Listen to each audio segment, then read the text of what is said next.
Oi, seja bem-vinda, seja bem-vindo. Tá começando mais um Chega Junto Live e hoje é dia de drag. Você sabe, sempre um dia por semana, uma vez por semana, eu convido uma drag maravilhosa para compartilhar suas histórias, suas experiências, suas vivências. Às vezes para divertir, muitas vezes para fazer a gente pensar, sobretudo sobre esse momento que a gente está vivendo. E hoje a minha convidada é especialíssima, porque ela tem caracterizado o seu trabalho por, além de levar entretenimento para o público, também fazê-lo pensar, também propor reflexões. A minha convidada é a drag Organza. Olá! Querida, muito obrigado por ter topado. Prazer ter você aqui com a gente. Tá linda, adorei a produção. Vamos falar disso. Para a gente começar, a mesma pergunta que eu faço para todos os convidados aqui. Como é que tem sido seus dias durante esse período de isolamento social, Organza? Olha, eu costumo dizer que felizmente tem sido dias melhores do que ruins, porque eu consegui aproveitar esse tempo para produzir e fazer conteúdos artísticos, que isso de uma certa maneira me tira de uma certa sensação de que tá tudo ruim acontecendo à minha volta, né? Então, eu criei essa grande cortina de fumaça na minha frente para tentar fugir do mundo, né? Entendi. Mas os dias que não dá, que eu não consigo, eu não finjo que tá tudo bem, não. Eu fico na minha cama, aceito essa bad, porque eu acho que tem isso também, né? A gente que tá vivendo na internet agora, mais do que nunca, a gente vê todo mundo sendo muito feliz, sendo muito maravilhoso. Até as pessoas que me seguem, vê quando eu tô postando coisa ou quando eu tô falando e acha que tá sempre tudo às mil maravilhas e não tá. E se pra você não tá, também não se martiriza por isso, assim. Porque é isso, é um momento que eu penso duas coisas. Tem muita oscilação no dia, a gente está muito bem, de repente está muito mal.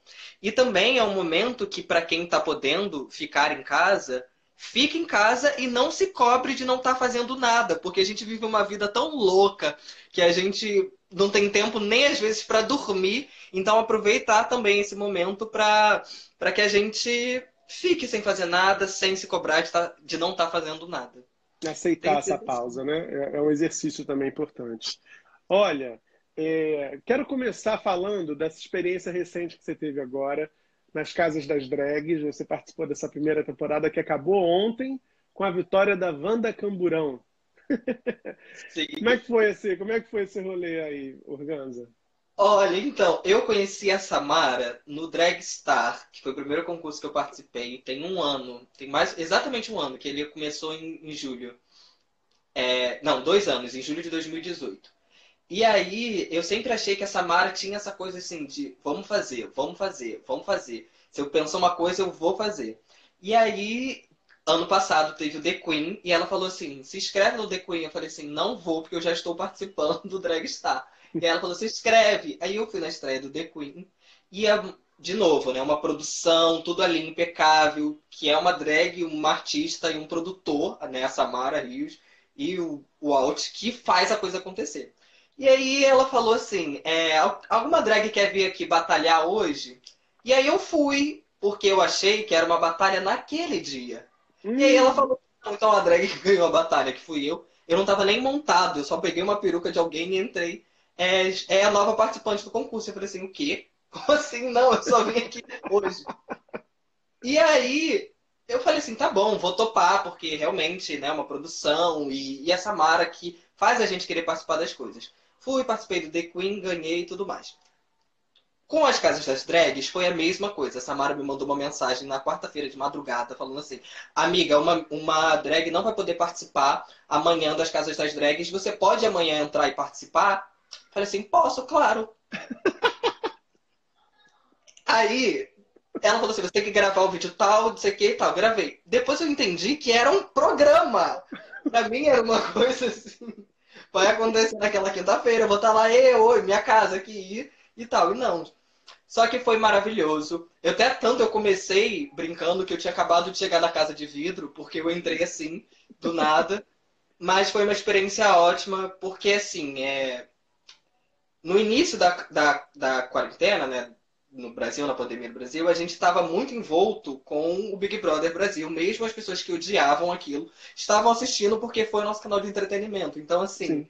participar de um reality no meio da pandemia, assim, foi maravilhoso, porque eu senti um pouco do gosto daquelas pessoas e da brincadeira, e eu fiz amizades lá dentro. Literalmente, a gente fala. A gente vê Big Brother falando isso, a gente acha que é escroto, mas não é, gente, é verdade. A gente faz amizades, a gente faz alianças. Eu saí de lá com uma irmã, que é a Caroline Absinto, que a gente se encontrou, que é uma artista que eu admiro muito.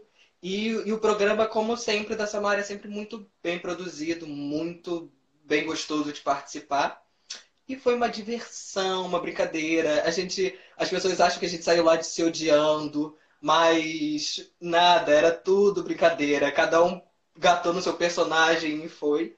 É isso que eu ia Sim. perguntar, porque assim, você falou assim, fiz amigas e tal. Reality show rola isso, mas também sempre rola treta. Teve treta nas casas das drags?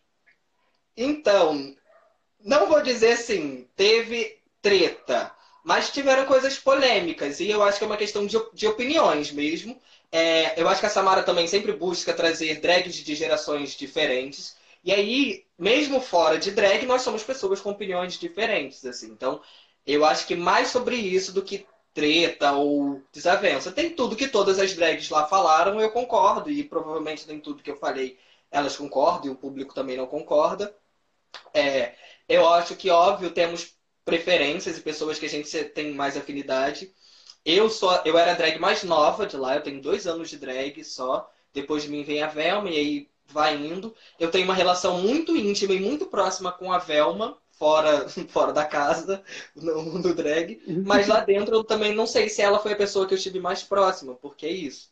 É muito bizarro, porque eu tô falando os termos todos de. Lá dentro, né? Lá dentro.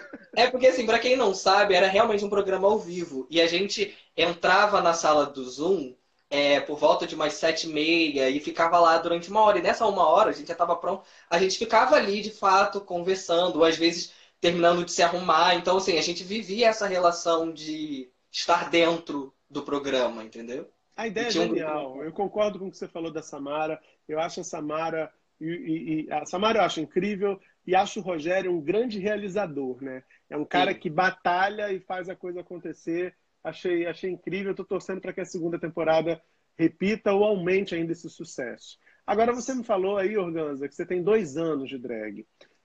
O que que te levou a decidir criar essa identidade, né? E abraçar essa linguagem, porque eu acho que isso é um diferencial do teu trabalho, que a gente vai poder discutir aqui hoje, que você encara a questão da arte, da drag, muito além de uma performance, né? Tem a questão da arte e as reflexões todas que você gosta de provocar no público com esse teu trabalho. O que te levou a encontrar nessa linguagem a tua expressão? Então, eu estudo teatro e dança desde criança, desde pequeno, assim. Comecei a fazer dança até antes de começar a fazer teatro. E foi isso a minha vida inteira. No meu ensino médio, eu resolvi, muito por pressão de que, precisa ter uma profissão, eu fui fazer uma escola técnica. Eu sou formado em eletrotécnica pela FATEC, no Rio de Janeiro. Só que não. Então eu saí desse curso e falei assim, agora eu vou fazer o que eu quero, porque eu não vou trabalhar com eletrotécnica. Então eu comecei a me aprofundar efetivamente em estudar e me formar em dança e estudar e me formar em teatro. E aí foi de 2011 a 2013 estudando em cursos livres, fazia parte de uma ONG teatral, que se chama ONG ECOA. E em 2013 eu entrei na minha primeira faculdade, que foi a faculdade de indumentária na UFRJ. E aí começa toda a questão problemática do sistema brasileiro de viver enquanto uma pessoa preta, pobre, LGBT, periférica. Todos os dias que eu chegava na faculdade, eu sentia que aquele não era o meu espaço, sabe? E aí fiquei 3 anos estudando indumentária e mudei para direção teatral. Certo. Que era um curso, era artes cênicas com habilitação indumentária. Uhum. Porque eu também já sempre estudei figurino, eu gosto do universo da moda, então eu falei, vou estudar teatro e figurino, mas não é bem assim, só que não é esse o assunto. Mudei para direção teatral porque os meus professores de figurino diziam que eu não era figurinista, que eu não tinha que ser figurinista, que eu não sabia o que eu estava fazendo lá, que eu devia fazer teatro porque eu queria fazer teatro. Tá, vou ir para a direção teatral, conheci muitas pessoas e lá eu também tinha essa sensação de que eu não pertencia àquele lugar. E o curso de indumentária é no Fundão e o curso de direção teatral é na Praia Vermelha, na Urca, Botafogo. Então era pior ainda para mim, porque eu moro no subúrbio, Zona Norte, bem próximo a Pavuna. Então era 3 horas quase praticamente para chegar na faculdade, pegando metrô, enfim. E aí, lá eu conheci um dos meus veteranos, que era o Gabriel Bardella, que fazia uma drag, que era a Pina. Ele estava ingressando num concurso de drags, que é o Queens do Concurso. E uma outra drag, que é a Xena Meneghel, que também foi minha veterana, já tinha participado desse concurso. Então eu conheci essa coisa sim, porque eu não vivia drag, assim. Eu via nas baladas, nas boates, eu já conhecia a Suzy, a Karina Carão, porque eu assistia ao Teatro Rival Rebolado, eu ia nas boates que a Suzy estava perfumando, mas eu não tinha contato, assim, uma drag que eu conheço. Sim. Então eu comecei a frequentar o Conheço o Concurso na 13ª temporada, que foi a temporada da Pina. E aí eu comecei a, tipo assim, tem alguma coisa aqui, tem alguma coisa. E aí em junho de 2018, quando eu estava finalizando a faculdade, eu decidi trocar a faculdade por várias questões de uma possível depressão, uma questão de eu estava começando a desenvolver crise de ansiedade, de crise de pânico, de ir para a faculdade, porque eu sentia exatamente que eu não pertencia àquele espaço. E eu, enquanto artista, eu enquanto produtor de uma arte que não era acadêmica. E aí, quando eu cheguei na Queens, o concurso, eu vi uma produção de arte impecável, que não era acadêmica, que era justamente o que pulsava em mim. Eu falei assim, cara, eu me encontrei. E aí eu comecei a fazer drag para participar desse concurso. Falei assim, cara, vou deixar o teatro de lado um pouco, vou deixar a academia de lado um pouco e vou fazer essa experiência comigo. E aí eu participei da 15ª temporada da Queens, o concurso. Eu ganhei a temporada. E aí depois disso eu não parei mais, assim. Porque foi ali, me trouxe a drag, a arte drag, performar enquanto drag, me trouxe de volta a vontade de ser artista. Que eu tava muito, tipo, em crise por conta da faculdade. Então a arte drag me trouxe vontade de estar no palco, de pensar uma performance, de criar. E aí, então, desde sempre, a minha premissa enquanto drag era fazer as pessoas se divertir com aquilo. E para eu fazer as pessoas se divertir com aquilo, que eu estivesse me divertindo. Porque na faculdade eu não estava mais me divertindo fazendo E arte. aí que eu quero chegar nesse ponto, que eu acho que é importante para a gente entender, e acho que, Organza, muita gente pode se identificar com isso que você está dizendo, porque você falou assim, uma pessoa LGBT, negra, periférica, numa faculdade, uma universidade pública, primeiro lá no Fundão, depois na Zona Sul do Rio de Janeiro. A gente sabe do quão preconceituosa é a nossa sociedade e que, infelizmente, esse preconceito ele também contamina as instituições, os espaços públicos, né? São espaços de convivência que jamais deveriam fazer esse tipo de julgamento, né? Nem esse, nem qualquer outro, né?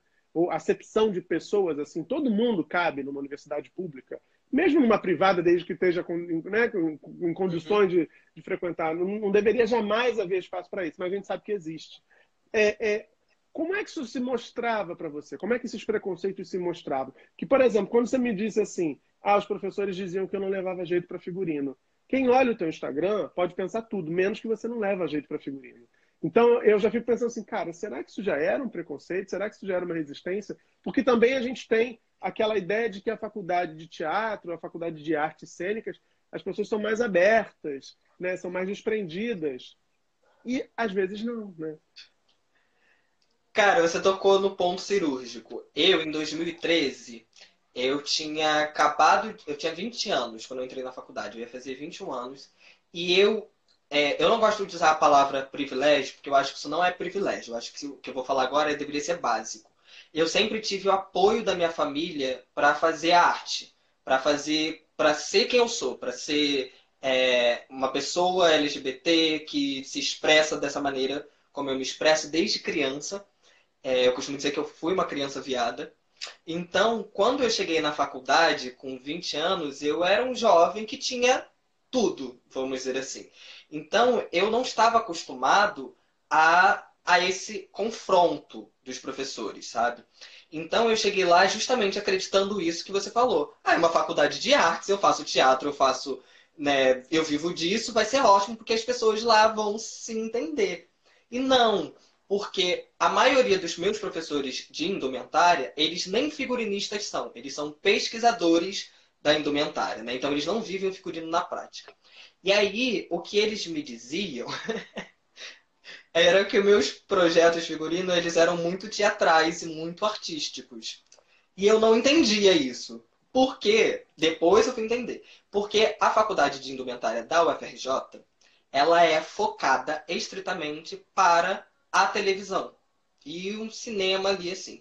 Especificamente para a Globo, né? Porque é isso. Essas pessoas são preparadas para trabalhar na Globo.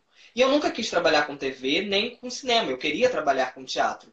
Então, todos os meus embates com os professores foram em relação a isso. E eu não sabia desenhar. Até hoje, eu não é uma coisa que eu tenho uma prática de desenhar figurino. Então, os meus desenhos não eram dos melhores. E eu não sabia costurar. Também, na máquina. E aí, no meu técnica de figurino 1, eu fui reprovado, que é a matéria de costurar, né? De técnicas, né, de modelagem. Eu fui fui reprovado justamente porque eu não sabia costurar.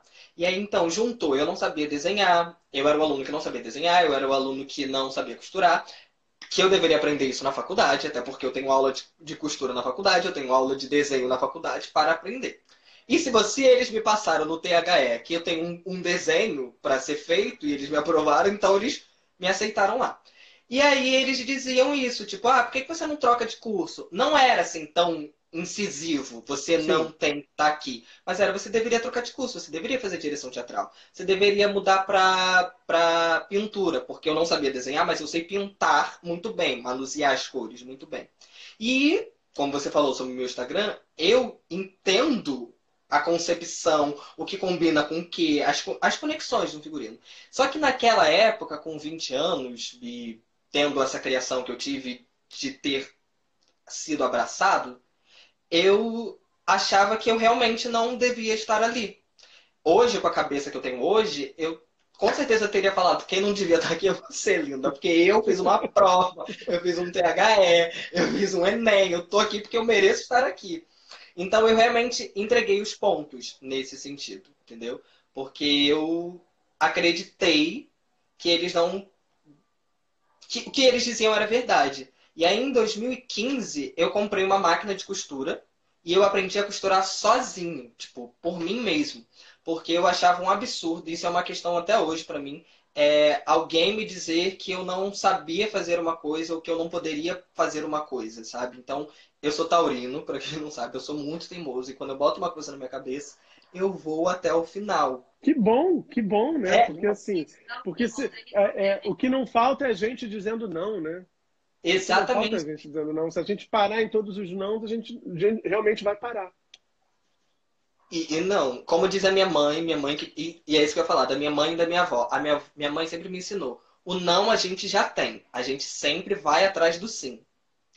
E essa é minha filosofia de vida. E a minha avó era costureira. Ela costurava pra fora. E a minha avó morreu, eu tinha 9 anos. Eu vivi na casa da minha avó. Eu vi ela costurar. E a minha avó nunca fez um curso de costura, sabe? Nunca se formou numa faculdade de indumentária. Então eu ficava assim, não, o que eles me falam não é verdade. Mas eu só fui alertar pra isso muito tempo depois. Aí quando eu já tinha trocado de curso. E aí na faculdade de direção teatral, isso era menos incisivo, porque é um curso menor, porque o curso de direção teatral ele acontece na EPA e entra 15 alunos por ano. No curso de indumentária, entram 30 em indumentária, 30 em cenografia e mais todos os alunos da EBA, que é tudo no primeiro módulo, todo mundo junto e misturado. Então eu realmente não me sentia pertencente. Mas enfim, eu não sei, já me perdi um pouco aqui no Não, raciocínio. não, era isso, exatamente isso. Eu perguntei exatamente sobre essa sensação, sobre essa percepção de inadequação, né? E isso é muito comum na comunidade LGBTQIA+, né? Enfim, desde a escola até a universidade, essa sensação de que aquele lugar não tá tão aberto para você quanto se diz que ele está de fato. Como é que você levou tudo isso para a sua expressão, para a sua arte? É isso, assim, independente de qualquer coisa que eu vá Só um fazer, instantinho, só um instantinho. claro. Tem um babaca aqui chamado Lira Muhammad que está querendo aparecer, gente. Eu vou tirar esses comentários daqui, porque aqui não tem espaço para homofóbico, não. Vai ser homofóbico no inferno, desgraçado. Tá? Pronto. É, ele comentou, vai lacraia. E eu só queria dizer Quem quiser mandar pergunta, clica na interrogaçãozinha, por favor, que aqui eu não estou aqui para dar espaço para gente babaca otária, não. Mas, enfim, vou refazer a pergunta. Como é que você decidiu colocar tudo isso, essas suas vivências, na tua arte também, para discutir essas questões com o teu público, nas tuas performances? esse é um grande exemplo disso, né? O que acabou de acontecer. Independente de. Era isso que eu ia falar, independente de qualquer coisa. O meu lugar em qualquer espaço é esse, de uma pessoa preta, pobre, periférica, picha. Então, assim, eu não tenho como descolar disso, entendeu? Por mais que eu queira muito, não dá, eu não vou conseguir. E aí eu entendi que é isso, eu não vou conseguir e eu vou usar isso ao meu favor, assim. Porque, como eu ia falar, ele falou, me chamou de lacraia. Maravilhoso, que me chame mesmo, porque era uma referência incrível na minha infância. E foi algo que eu fui chamado muito quando eu era criança, porque eu sempre dancei, eu sempre fui magrelo, eu sempre fui afeminado. Então as pessoas começam a te chamar de coisas que elas acham que são ofensas para você. Até o momento que você percebe que isso são elogios, porque me chamar de uma artista preta, afeminada, que estava em todas as televisões quando eu era criança, é um elogio para mim. Me chamar de Vera Verão, que é um artista, um ator que era gay, preto, formado em teatro, que estava fazendo um programa de humor numa televisão aberta num horário nobre, é um elogio para mim. Entende? Então as pessoas acham que estão ofendendo a gente e de fato, quando a gente não está com a cabeça aberta para isso, a gente vai entender isso como ofensa. Mas quando a gente começa a olhar para as nossas referências e o que a gente tem que tomar como referência, isso se torna nossa potência. E aí é por isso que as performances que eu faço são do jeito que eu faço. A minha performatividade na rua mesmo, no dia a dia, como boy, né, como Vinícius, que é o meu nome, já é assim, já era antes de eu fazer drag. Eu sempre usei uma roupa que não era socialmente de menino. E eu nem me visto com roupas meninas, mas eu, assim, até porque o que é roupa de menina, né? Mas, enfim, é isso, né? As pessoas têm essas construções dessas caixinhas. Então, quando eu comecei a fazer drag, eu entendia que isso era um canal mais fácil de fazer as pessoas me acessarem. Independente do que elas iriam acessarem. Porque hoje, por exemplo, eu estou aqui extremamente colorida. E eu geralmente me monto com muitas cores. E aí vai das minhas referências e tal. Não tem como eu passar despercebido. E aí, na Queens, o concurso, eu tive uma questão muito grande que era... a minha temporada tinha 6 drags negras e eram 11 pessoas, né? Nós fomos a temporada que mais tiveram 6 drags negras. E aí eu tava na 15ª temporada e eu tinha 3 winners pretas antes de mim. E aí eu fazendo essa conta, as coisas não batiam. Então eu comecei a pirar sobre isso durante a temporada. Por que não temos mais tantas winners pretas? Por que a gente não tem enaltecimento e divulgação de drags pretas, né? Peraí, só pra galera entender. Era a 15ª temporada, eram você concorrendo com mais outras 6 drags pretas, e nessas 14 anteriores, só 3 drags pretas tinham conseguido vencer o concurso. Isso. Nossa. É isso. E isso é uma relação que não é só num concurso de drags, né? Isso é uma relação de falta de equidade, falta de espaço para pessoas pretas. E aí, durante a temporada, eu não tinha esse entendimento de que eu iria usar a arte drag para falar sobre política, vamos dizer assim. Mesmo que o teatro que eu fazia sempre foi nesse ponto. Assim, eu sempre me juntei com pessoas que faziam teatro político. Mesmo que não com discurso diretamente, mas era um teatro político. E aí, na final do concurso, o tema foi preto e branco, né? Black and white. E a gente poderia fazer qualquer performance, contando que a gente estivesse com uma estética preta e branca. E aí, eu fiz a performance de A Carne, da Elza Soares, mais Bicha Preta, da Linda Quebrada. E nessa performance, eu pensei assim, tinha acabado de também acontecer o assassinato da Mateusa, que eu não sei se as pessoas sabem, mas era uma artista trans também, que, enfim, eu era amigo pessoal, enfim. Eu fiquei pensando assim, tipo, a gente vê muitas notícias todos os dias de genocídio preto, de pessoas pretas assassinadas.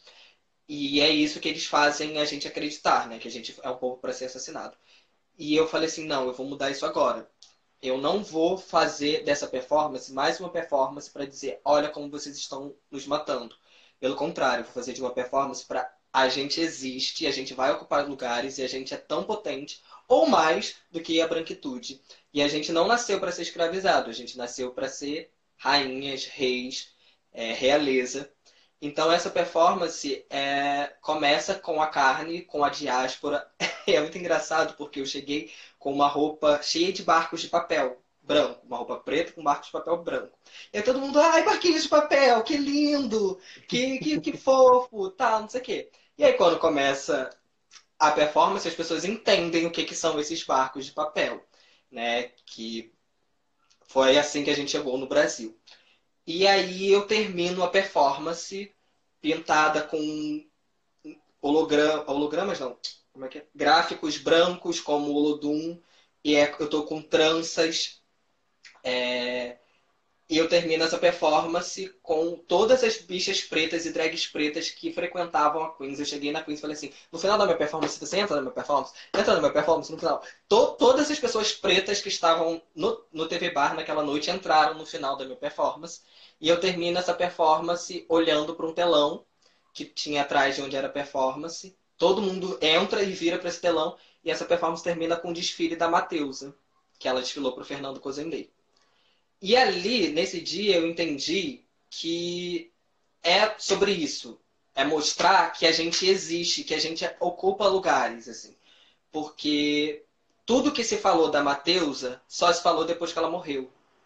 Só se falou das notícias de assassinato, né? Nem até hoje é meio conturbado essa história. Mas nunca se falou das produções artísticas. Ela estudava na UERJ, ela fazia arte na UERJ. Ela era uma pessoa trans numa universidade pública, sabe? E nunca se falou sobre isso. Então, desde esse dia, desde a Queens, eu resolvi que eu vou divulgar, enaltecer e falar sobre as pessoas pretas e sobre as minhas referências. Então, não tem como.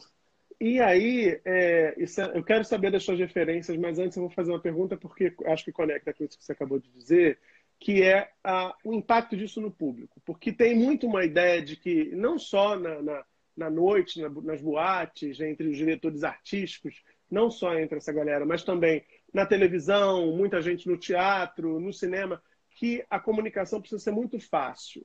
E cada vez se busca mais isso, né? Aquela piada que seja muito rasteira, que o público vai dar aquela gargalhada, que não necessite uma grande elaboração, uma abstração. Você não precisa pensar muito. É consumo fast food, né? A gente tem, no universo das drags, comumente a gente vê as apresentações com drags também fazendo lá, e nada contra, não há juízo de valor nenhum nisso. Mas, assim, são as caricatas ou são aquelas as bonitas que vão lá dublar, vão fazer um outro tipo de performance. Como é que você consegue perceber o impacto dessa tua abordagem, da tua arte, entre o público? A galera consegue assimilar? A galera abraça essa ideia? Como é que você tem percebido isso?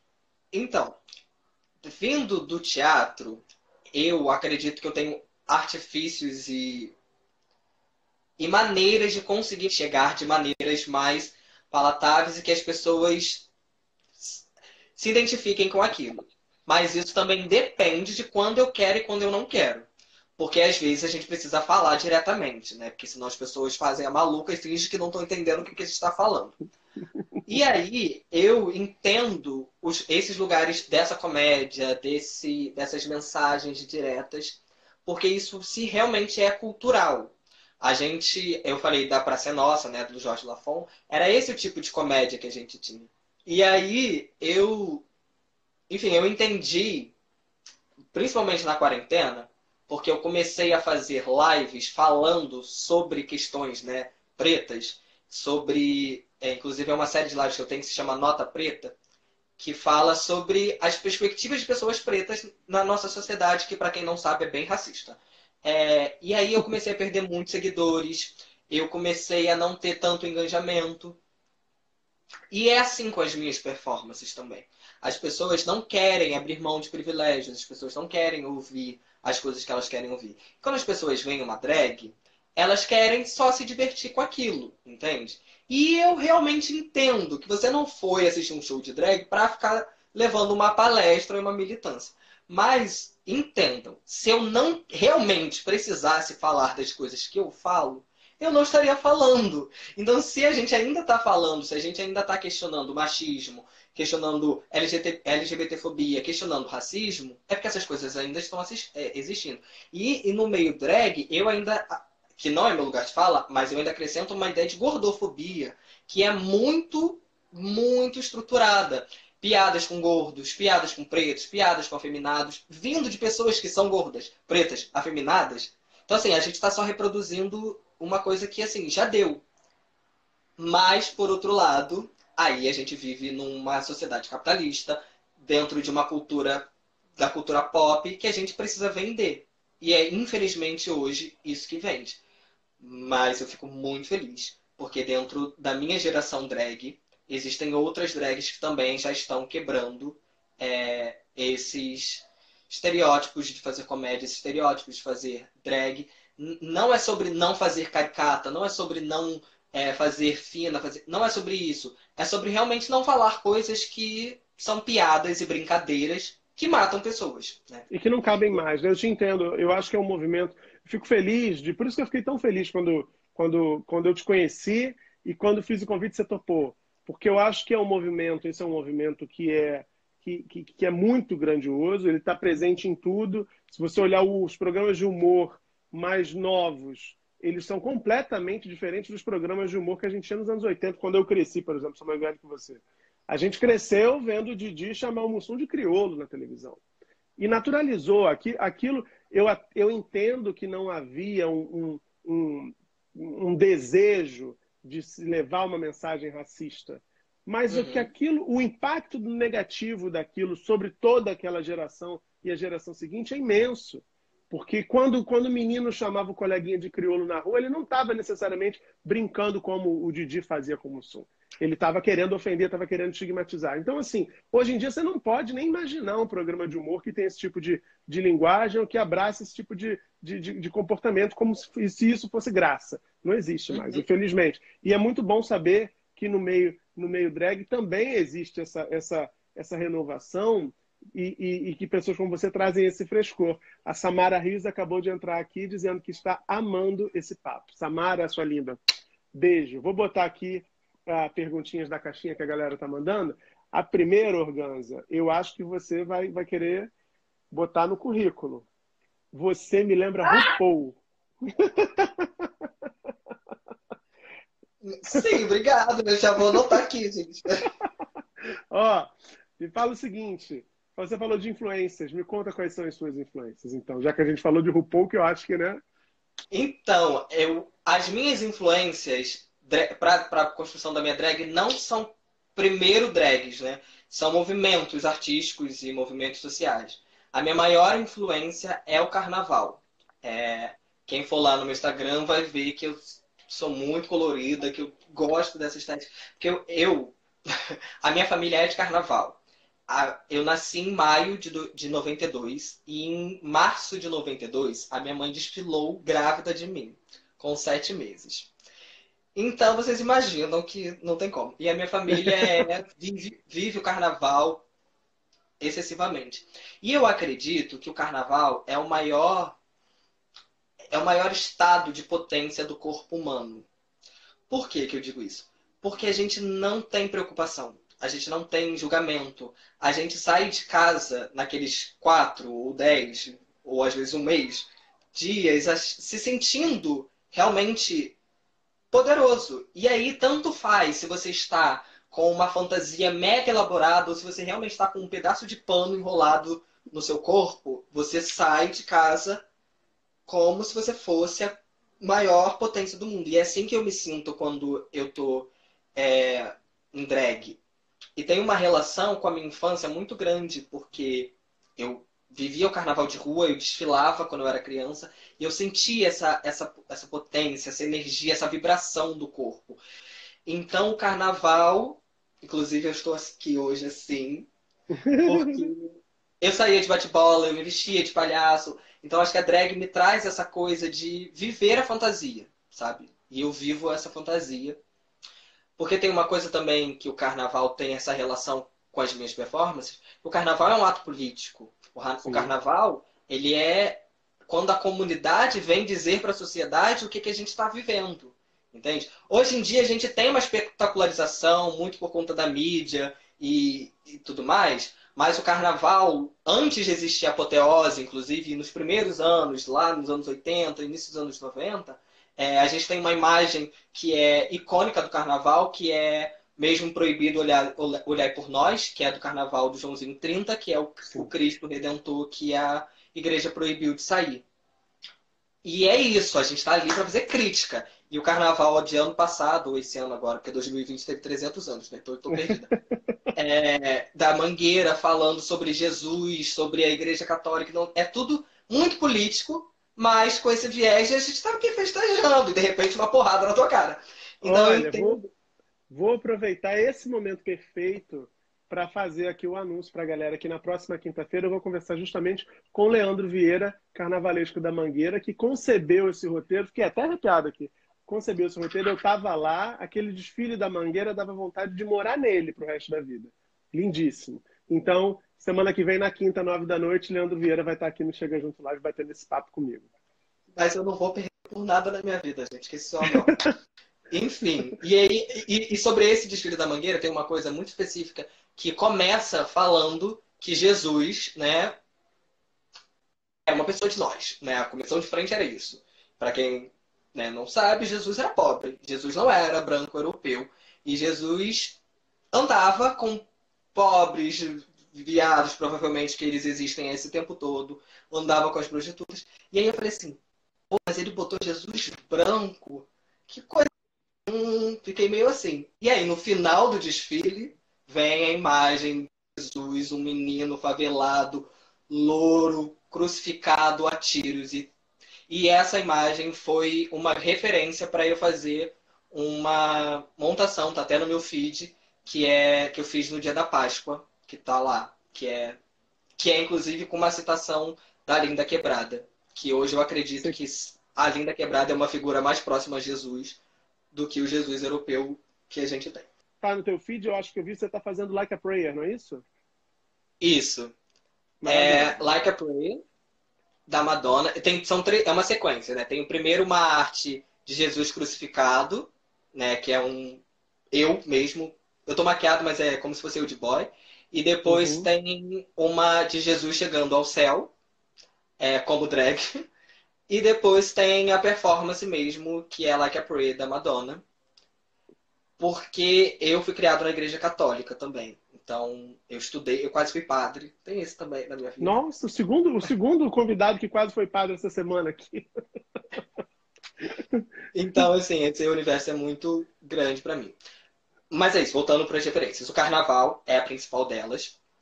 É a minha infância mesmo, enquanto criança viada, enquanto referências artísticas de coisas que eu assistia, de coisas que eu ouvia. Os meus pais sempre me deram muito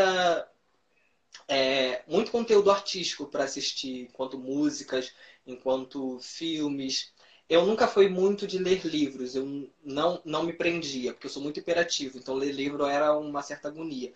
Mas eu sempre assistia muito teatro, via muita coisa de moda, por exemplo. E uma são três, né? O carnaval, minha infância, eu vou falar o terceiro depois. E dentro dessa parte da infância tem uma relação que é minha mãe.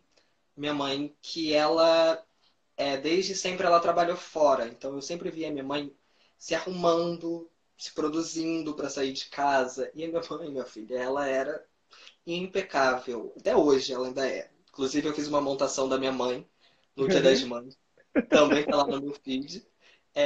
Então essa coisa de se arrumar, de cuidar dos cabelos, de cuidar da maquiagem, de salto, de tal, não sei o que, eu sempre vi muito com a minha mãe. E o meu pai, no carnaval, ele se... Era o famoso Bloco das Piranhas, que hoje, inclusive, é muito emblemático.